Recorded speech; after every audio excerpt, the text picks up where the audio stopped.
I feel like if we just did it like minute 3 and it was just like a quick cutaway, it was funny. It didn't distract from the, the video. It wasn't like people are like, oh, like now these people are begging for subscribe, like I think it could help a lot, if we did something like that.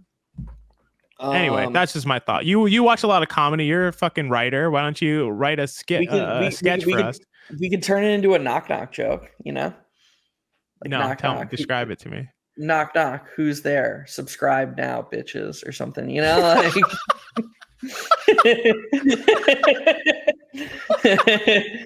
it's the best I got in 30 seconds,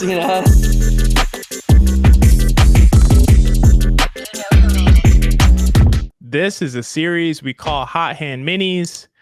These are shorter form pod episodes where Geoff and I get together to discuss a single topic. And for this one, we're discussing an interesting conversation that Geoff really thought of after hearing the dialogue around Jayson Tatum following the United States' first game of the Olympics, where we saw him get DNP coaches decisioned, while his teammates Drew Holiday and Derek White each played a significant role in the game and in the win. Honestly, they were both really positive impact players throughout the game. I think the conversation we'll have, Geoff, is pretty controversial potentially, and will probably be heard as extreme or reactionary, or we're not knowers of ball or whatever. And I think that's fine, because if people listen to the conversation in good faith, I think they'll have to acknowledge that none of these things apply, and that we're really trying to come down as to what we think is correct, and we're going to use as much evidence as we possibly can to arrive at that conclusion. So, but yeah, it was your idea to talk about. I know you have a few points you want to start kind of moving through, so I'll let you have the floor. Yeah, so I've just been bothered by how the conversation's been had. You mentioned, listening in good faith. I don't think people are conversing in good faith. So I think that the Tatum discussion really comes down to about 4 questions, but there, of course, with any discussion, there are branches where you can have numerous sub discussions. But for the most part, I think we have to determine how good is Jayson Tatum actually, just in a vacuum in the NBA, like in his role in the NBA. What is that role? And how does it differ from what his role on the Olympic team is? And then finally, how does he compare to other players on the Olympic roster in that role that they want him to play? So I think we want to start with just Tatum himself. How good is Jayson Tatum? Because I think that on both sides, their bias starts there. Whether you're pro Tatum or you're anti Tatum, you are the origins of your opinion or your perspective start with how good Tatum is in your mind. So if you're a Celtics fan, he's an all NBA level player. He just won a championship. He's made 6 of 8 Eastern Conference Finals. Best player on a championship team. This guy is a lock starter on the Olympic team. And if you're a Tatum, quote unquote, hater, you're like, all right, well, I mean, he didn't even win Finals MVP. Was he even one of the 2 most important players on that Finals team? Some people don't think so. There's some data that points that he wasn't. He's, a fringe all-NBA player, but he's definitely not a lock starter. And then you look at what he's doing on the Olympic team, and it's like, all right, well, the roles are a little different. Is Tatum even the guy for, this more supporting role? And I think these are things we need to get to the bottom of. My perspective on Tatum is that he's a really, really good player just below that tier of, first option on a championship team. I would put him in anywhere from the 10 to 15 range in the NBA. Maybe you think that's too low. I don't think so, but I think 10. I mean, if you look at some of the really good top-down metrics, he was 15th in EPM last season. He was 9th in LeBron, 14th in BPM, and 15th in win shares per 48. So it's pretty consistently pointing to Tatum being an all NBA level player, but him getting first team all NBA last year over a couple of guys probably was more based on team success than how impactful he actually was as a player. Do you disagree with any of that? Do you think he's better than I think he is? Do you think he's worse? What's your thoughts on him as a player? I think I'm pretty close to where you are with Tatum. I think he's a top 15 player consistently. I think that he may have had a bit of a down year last year relative to a couple of his previous years, his years prior. So I think he was looking like a potentially like MVP candidate early in the prior year, and kind of took a slight step back in terms of just his overall impact.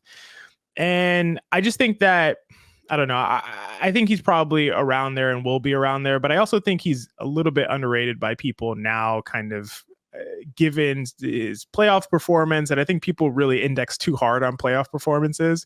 Playoff performances are a very small sample of games, and that's really how I look at them for the most part. I don't really look at them as like, oh, these are the playoffs. I look at them as like, these are like 20 games that happen for a stretch of the season.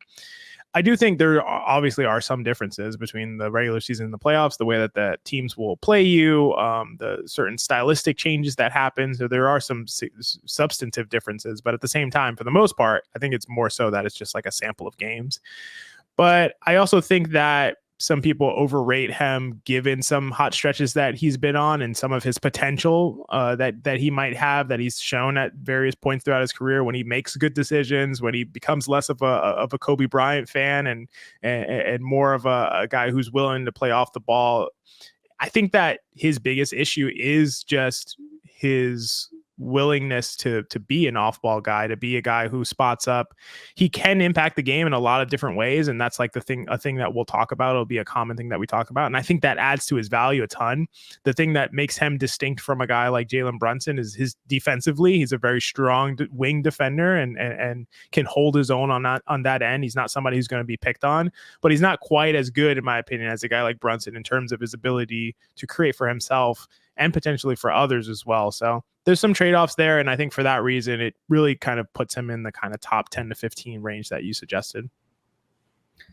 Yeah, that's really good analysis. I mean, we agree. So it's easy to say that. I think you made a really good point about, you brought up him creating offense for the Celtics and just his role on the Celtics. That's the next thing I think we should talk about, because what he does for the Celtics is really important on both ends of the court. He allows them to go smaller because he can be that sort of hybrid small forward, power forward. He's a rare hybrid small forward, power forward who can protect the rim a little bit, who's switchable defensively. I think we're going to see that Wednesday when they're playing a team with more wings. I think we're going to see Tatum's defensive versatility really shine, and people will be like, well, why didn't he play in game one? And we're going to get to whether we think he should have played in game one down the line. But I think we're really going to see his defensive impact on display Wednesday, which anybody who watches a lot of Celtics sees, on a night-to-night basis. But I think the primary point that we're getting at here is you could not paint or create a better situation for Jayson Tatum than this current Boston Celtics team.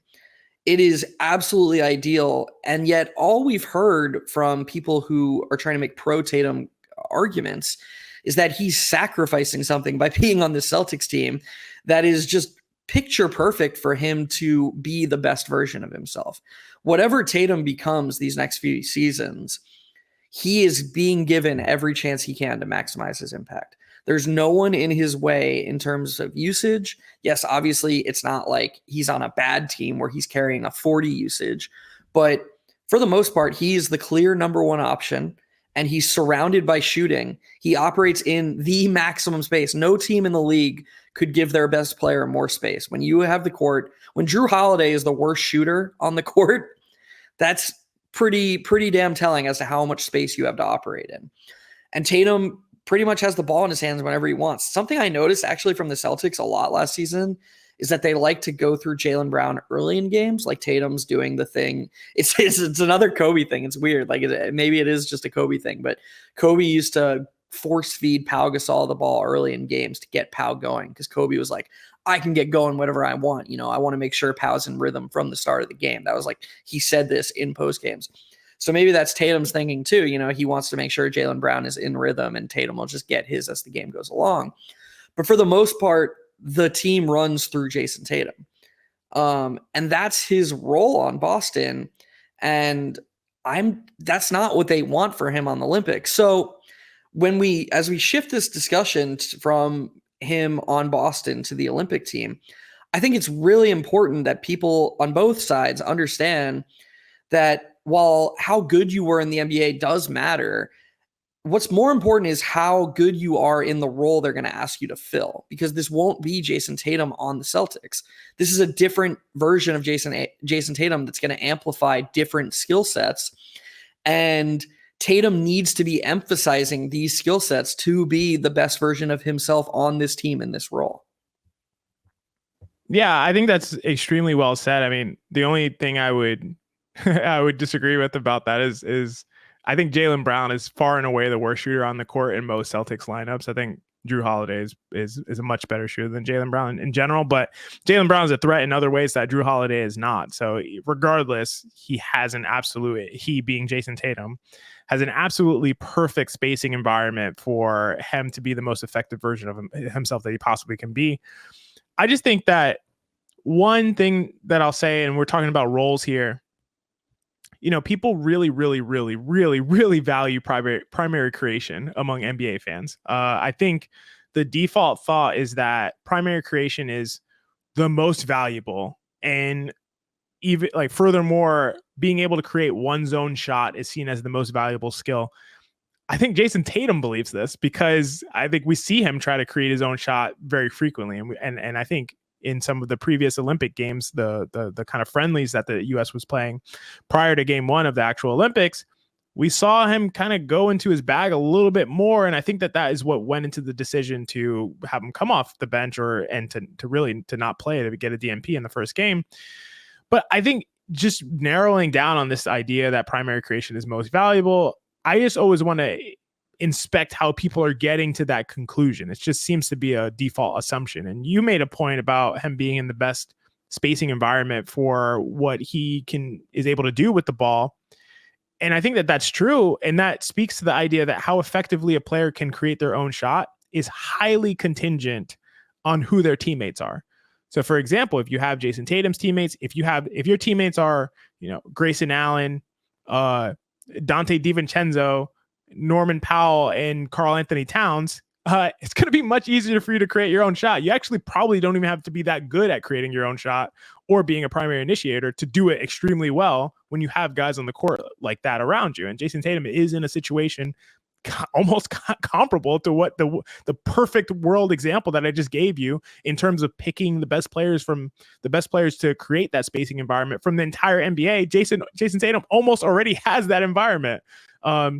And then, obviously, as the Paolo Banchero truthers say, if your teammates are the 2024 Orlando Magic, then it's going to be more difficult to create your own shot. So we know this to be the case. It's not just how good you are in a vacuum, because the NBA and basketball is not played in a vacuum.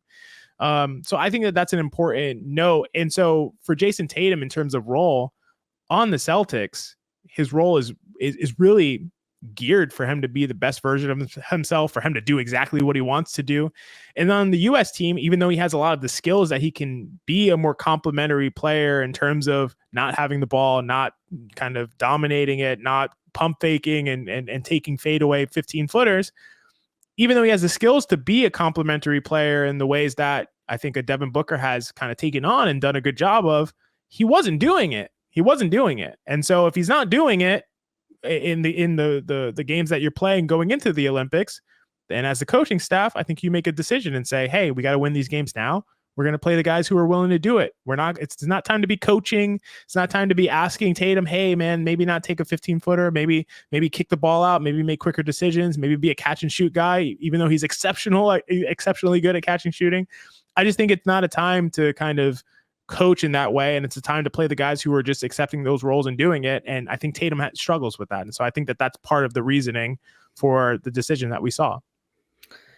So I think that whether Tatum should be in the rotation or not really comes down to two positions. I think it's Tatum versus Booker at small forward, and it's Tatum versus Bam Adebayo at power forward. There are a lot of people who kind of seem to be forgetting that Bam Adebayo is being used out of position. And while, against maybe lesser teams, that doesn't really matter, and Bam's strengths, namely his switchability on defense and his rim protection and his rebounding, helping secure defensive rebounds, these things are all being emphasized. It's possible that his weaknesses at power forward will be more exposed against better teams. I think that, you could make a great argument that Tatum should just be starting over Devin Booker. But I think that you nailed the counter argument to it. It's not about who these players are in a vacuum. It's about who they're willing to be on this team. And Booker seems far more willing to be the fifth man in that starting lineup and just shoot open threes off of all these guys and focus on defense than Tatum was in those exhibition games. Tatum, as you said, one of the funniest or one of the jokes I've seen about Tatum on Twitter is someone was like, how much better would Tatum be if his favorite player was LeBron as opposed to Kobe? And it's like, because just his shot selection would be smarter. He wouldn't feel as compelled to, go into his bag and take these shots that frankly, no team should want him taking. It's why you see some of these ghastly percentages as the defenses tighten up, because those things, they get heightened and they get amplified, and those bad shots become more detrimental. They're not going to settle for that on the Olympics. When you're on this team of all-stars and every single time down, you're capable of getting a really good look, they're not just going to run the offense through Tatum and live with those shots, even if he is capable of making them at a relative to the rest of the NBA. If you needed someone to take a tough contested mid-range shot, Tatum's one of the guys you want taking them. But those shots don't need to exist on this team. So there's no coaching staff that's going to live with that. All that being said, I still think, based on Tatum's shooting numbers, if he just honed that in a little bit, I think you could make a decent argument for Tatum over Booker. I don't know what argument there is for Adebayo over Tatum at power forward specifically. I value spacing way too much, even with Tatum playing this way. I understand it's not perfect. I understand that there are some things Adebayo does better. Like I mentioned before, he's a better defender. He's a better rim protector, but he's still being asked to guard power forwards as opposed to centers. Or if he's not, that means Anthony Davis is sometimes guarding power forwards instead of centers, and you're moving him away from the rim. I have to imagine that Tatum can do that as good as Bam Adebayo can. He'd be a better spacer, even if he doesn't totally give in or buy into the idea that he needs to be a spacer. And cherry on top here, because it's Durant and who else is coming off the bench for them? There's Derek White, Durant, Bam Adebayo, and Davis. Yeah, that's the bench unit. Because that's the bench unit. And Anthony Edwards too. And Edwards. His creation would be a little bit more valuable. So the ball actually would be in his hands a bit more. Because Tatum, relative to Edwards and Derek White and Anthony Davis and Durant, that's closer than what you have in the starting lineup. So I don't see a really good argument for Tatum not being that guy in the power forward role off the bench. And to be honest, I think that if Kerr leans on that going forward, like even if they're going to beat South Sudan, if they don't beat South Sudan, that's a disaster. That's a totally different conversation, regardless of who plays. But in the big knockout stage games, assuming they make it, I think that going with Bam Adebayo at power forward over Jayson Tatum could be something that really hurts them and gets exposed as the games get tighter. Yeah, I think you made great points there, especially in terms of the Adebayo Tatum conversation. And I generally would always agree with this. We're talking about getting more spacing on the court. This is just a principle, a general philosophy that I have of basketball. So like, it's weird for me to kind of disagree with you insofar as I'm going to. I think I generally agree with you, but you made the point to me over text, which I thought was a great point, which is when you have the Adebayo, AD lineup that you have, and I believe Kerr really likes it because of the switchability, because of the defensive just lockdown that you can have with those two guys on the court at any given time. Yeah, you're going to suppress your offense a little bit. You definitely are going to suppress your offense. That is true. I think that's inarguable. If you have Bam in over Tatum, you are suppressing your offense. There's no way to argue that anything else, in my opinion. But defensively, it's probably better defensively and potentially much better because you're going to rebound better. You're going to be able to switch everything. Bam's one of the best defenders in the world. AD is one of the best defenders in the world. And both of those guys can protect the rim interchangeably, can guard guards, can guard wings, can guard centers. It's almost like you're saying, okay, we're going to get stops defensively, and it's okay if we don't score because we have enough firepower in our starting lineup to score. And I think the U.S. will win the gold and probably not lose a game regardless of who plays between Tatum and Bam and Tatum and Booker. But I could understand the reasoning, at least to some extent. The one thing I want to add is you mentioned Booker versus, Booker and Bam versus Tatum. What about Embiid? What about Embiid at the 5? And I want to say, dude, that's so crazy. I was going to surprise you with that. I swear to God, this is why we have a podcast. Well, I'm glad I beat you to it because I'm just thinking, is Embiid's stature that much greater than Tatum's? That's such an interesting idea where I think Embiid hasn't played well. I think Tatum was also playing a little bit suspect before he got benched. And I think Embiid is clogging up the Americans' offensive system. I think he's in the way. I think the way that he makes his impact is by getting the ball and drawing a crowd, and either kicking out from there, getting fouled, or scoring. He's not getting the fouls at the rate that he would in the NBA. He's kind of holding the ball and being ball dominant and taking his time with it. And then he's getting, teams have been able to kind of trap him and create steals or create difficult possessions and then get back out to shooters. His defense hasn't been as great as it has been throughout his career in Philadelphia. I see guys finish over him, which is really interesting. Seeing guys like, random Serbian players, no offense to any Serbian players, but guys that I don't know of finish over Embiid, who I think have no chance of making the NBA.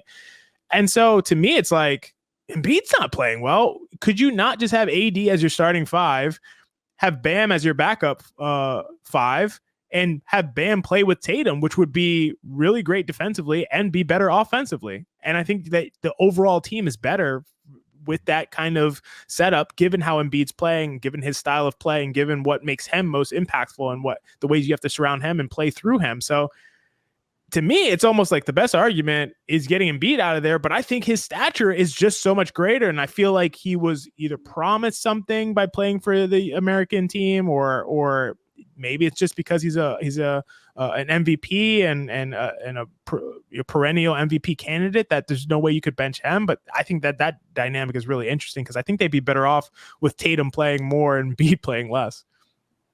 Yeah, I agree completely. I don't think we can comment on like the under the table type stuff because it's possible that those things, but we'll never know, So I think have to take what we know.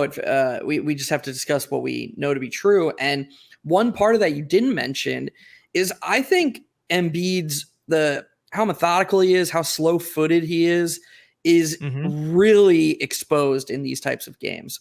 The European style of offense is all motion and all movement. All 5 players are constantly screening and moving for each other. Embiid's defensive impact is really strong in a more predictable and simplistic style where it's like a spread offense and he can just play drop coverage and protect the rim. I think just how slow-footed he is defensively is really, really being amplified on this stage. And then you mentioned him clogging up the offense. He's not really operating like a spacer. Like, who do you think would be better on this team, Embiid or Porzingis? I don't think it's close. I think Porzingis would be a much better option at center. I think Embiid really likes to operate in the middle of the floor, and he's trying to. He's almost doing the Julius Randle thing from 2022 that everyone's so familiar with. He's very much. He's not hijacking the offense, but it's very much run through him. When you have a team with Steph Curry, Steph Curry and LeBron James and all these other players, space matters. And Embiid is helping defenses clog up the middle of the lane. And they're not able to leverage the shooting of Steph Curry and to a lesser degree, Devin Booker. It's kind of just, I don't know. It just seems uncomfortable and definitely suboptimal. I agree with you that Embiid versus Tatum is a very real conversation. I don't know if Sixers fans are going to find this episode, but I hope, look, there probably aren't going to be people who take this well, but XJ and I are 2 people who thought Embiid would have won MVP again had he not got hurt. This isn't like Embiid slander. It's just honest reaction to what we're seeing on the court. And it just doesn't seem like Embiid's game is built for this type of FIBA Euro ball atmosphere. Yeah, I think you really hit it in terms of the stylistic differences and how that's affecting Embiid's ability to make a defensive impact. I think that's such a critical argument there because I've been really kind of surprised at how weak Embiid has seemed on the defensive end in particular. And a lot of it is he's getting pulled away from the rim, but even when he's at the rim, he just seems to be sort of slow, a step out of position, and that is affecting his ability to actually contest and be able to block shots or stop guys from scoring at the rim. And so, yeah, the stylistic difference is most obvious to me when it comes to a guy like Joel Embiid. And so I don't know. I feel like, to me, that's the move I would make. But I believe there's no chance that the U.S. team does that. I think there's no chance. I think Embiid starts every single game as long as he's healthy. Not sure how many minutes he'll play. Even though he did get a quick hook in game one. I think he starts every single game. I don't think there's any chance that changes. And I do think it has to do with his stature. Again, like you said, we can only speculate about if there's any deals or anything like that for him to play, but it doesn't really make sense to me from a basketball standpoint, given what we've seen so far. And I think Tatum can offer you a lot more. So that's the biggest change that I think is possible. I do want to bring up the idea that, we're seeing Derek White play, a substantial amount of minutes. We're seeing Jrue Holiday start and play a significant amount of minutes. I think that this brings into light the same old conversation that you and I have had a bunch of times, which is, the value of the role player, the guy who can be exceptional in the role that he's asked to play versus the value of a primary initiator. And I think something that's really, really cool and really, really interesting is that we're seeing the fact that a primary initiator, we're seeing that so much of what a player contributes is actually stuff that involves not having the ball. And I was looking this up recently and we were talking about this, and a player like Julius Randle, who was his team's second primary initiator, who had a 28.7 usage last year, which is 95th percentile in the NBA, and scored 24 points per game last year. So this is like a high level creator, scorer, initiator, everything that there is to say about it. He had a time of possession of 3.8 minutes per game. That means he had the ball about 22% of the time his team was on offense and about 11% of the time he was on the court at all. So in other words, Julius Randle, everything I said about him, Julius Randle did not have the ball for about 90% of the time he was on the court last year. And this is in the NBA. This is not in Team USA, where you have the best of the best scorers that are in the world. This is on the Knicks, where, the next guy from Julius Randle last year is, I don't know, in terms of creation, is OG Anunoby for the time that he's out there. Dante DiVincenzo, I'm not really sure who it is. Julius Randle didn't have the ball for 90% of the time that he's on the court. And we have to realize that we're making an argument that for a player like Julius Randle, for a player like Jayson Tatum, something that they're not doing 90% of the time, as in having the ball in their hands, is more valuable and more important than the stuff that they're doing for 90% of the time.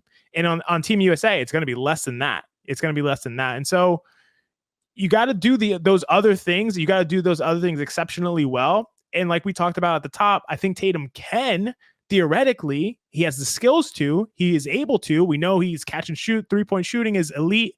We know that he can be a really good decision maker. We know that he can be a strong wing defender. We know that he can protect the rim a little bit. We know that he can assist and make, I think I already said this, make good decisions, but he wasn't doing it. And so you got to figure out how to make the impact without the ball, and you have to be willing to do it. And if you're not willing to do it, I honestly think what we're seeing with him not playing may change that. I think that when he plays in the next game, which he will play in the next game, I strongly believe that. And I think you said the same thing. I think he'll play in the next game. I think there's no way he gets back-to-back DNPs. That'd be a big too controversial. And I don't think Kerr's going to go along with it. I think when he plays, he's going to be really, really effective. But I think that this was almost like a lesson to him, and not in like a patronizing way, but just like recognizing that you got to get in where you fit in on this American team, or else you really are going to get your minutes crunched. Yeah, I love that point about roles and about role players versus primary initiators. The data point you brought up regarding Randle is staggering. I just want to address the fact that there are people who see this conversation and they'll be like, oh, these are just Celtics haters. This is just, do you realize how good it is for your team to have Derek White and Jrue Holiday? Like, how could there be a bigger compliment than your team is so good that the guy who you guys are claiming, the guy who was made the first team All NBA, in my opinion, undeservedly, but should have been All NBA regardless. Maybe he's not even the most important player on your team. That your team must be pretty fucking good. Like, and that this is an acknowledgement of that. It's not hating on Tatum. It's trying to delve into how replaceable what his biggest strengths are. How many players could you put in the Tatum role on this Celtics team and things, just flow business as usual? It's not unreasonable to say that Porzingis, Derek White, I wouldn't go so far as Drew Holiday, but at least those two are in the same stratosphere as Tatum in terms of replaceability of what they do. White can fit in with anybody in any lineup. There's a reason the impact data loves Derek White every single season, no matter who he plays with, no matter what his role is, because he does so many things well. He protects the rim as a guard better than anybody. He shoots lights out from three. He's ridiculous, but he doesn't need the ball in his hands. He's even delved into creating his own offense recently. I think last season he had the fewest percentage of his threes assisted on, like by far. I think he was shooting more pull-up threes and threes out of the pick and roll. So this isn't like Celtics hate or a slight against the Celtics. This is just, holy shit, this team is really fucking good. We haven't even mentioned the finals MVP. Like, this is just, it's such a good team. It's an embarrassment of riches. And I just wish that the conversation, as I said at the top, could be a little bit more good faith, because I personally believe that Tatum should play on this team, on this Olympic team. I think that it's a mistake to play Bam Adebayo at power forward. We talked about Embiid. I could even be convinced that he should start over Booker at small forward if he's more willing to buy into that role. But it's not like there aren't arguments that to the other side. And so I guess that's, to wrap this all up, that's what we're asking. Just try to have this conversation in good faith. Try to acknowledge what the point of the conversation is. Responding to, oh, maybe Tatum shouldn't play with, wow, but he was first team All NBA. That doesn't have anything to do with any of this. Like, it's meaningless. I mean, you might as well just say he won a half court contest or something. God, I keep going back to that half court example. You love that example. Yeah, I do. So yeah, I mean, I think that'll about wrap up this episode, and we thank anyone who reached the end. XJ, you got anything else to say? No, I think that was great. I love how you just took over the host role and wrapped this up, because we're at the end. And yeah, I think it was a really great conversation. I'm glad in the way that we talked about it, and hopefully this ignites, other kinds of conversations that don't entail like, he's an all NBA guy, and so therefore he should play no matter what. Because we said the same thing about Embiid. So I feel like that's really clearly kind of elucidating both ends of it, both aspects of it. So yeah, if you have made it to the end, it's a great episode. Please drop us a subscription.